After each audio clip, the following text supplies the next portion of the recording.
Militer Thailand baru-baru ini melayangkan tuduhan serius terhadap Tiongkok, menuding Beijing memasok senjata untuk Kamboja di tengah memanasnya konflik perbatasan. Tuduhan ini mencuat setelah rudal buatan Tiongkok dilaporkan dikerahkan dekat perbatasan diduga sebagai bantuan untuk Kamboja. Menanggapi tudingan tersebut, Tiongkok akhirnya buka suara. Dikutip dari The Straits Times, Beijing dengan tegas membantah telah memasok senjata militer baru kepada Angkatan Bersenjata Kamboja. Terlebih saat konflik Kamboja dan Thailand memanas sejak Kamis 24 Juli. Pihak Tiongkok menjelaskan bahwa semua perlengkapan militer buatan mereka yang dimiliki Kamboja merupakan bagian dari perjanjian kerjasama militer di masa lalu. Klarifikasi ini disampaikan langsung oleh perwakilan Tiongkok saat bertemu dengan Kantor Kerjasama Militer Internasional Tentara Pembebasan Rakyat Tiongkok pada 25 Juli lalu. Tiongkok menekankan bahwa negaranya belum memberikan peralatan militer apapun kepada Kamboja untuk melawan Thailand. Oleh karena itu, Tiongkok meminta agar publik tidak mempercayai kabar yang tersebar luas.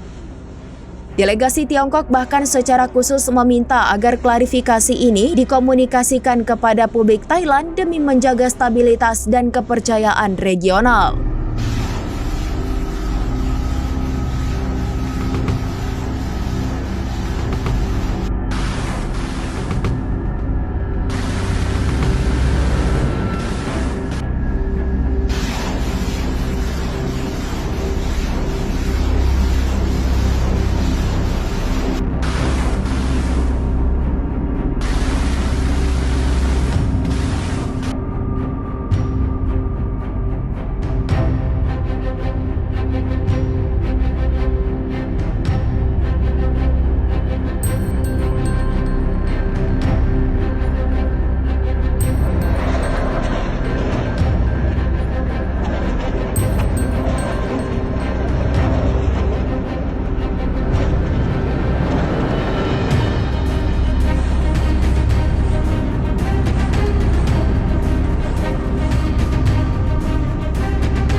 Download Tribun X sekarang, menghadirkan lokal menjadi Indonesia.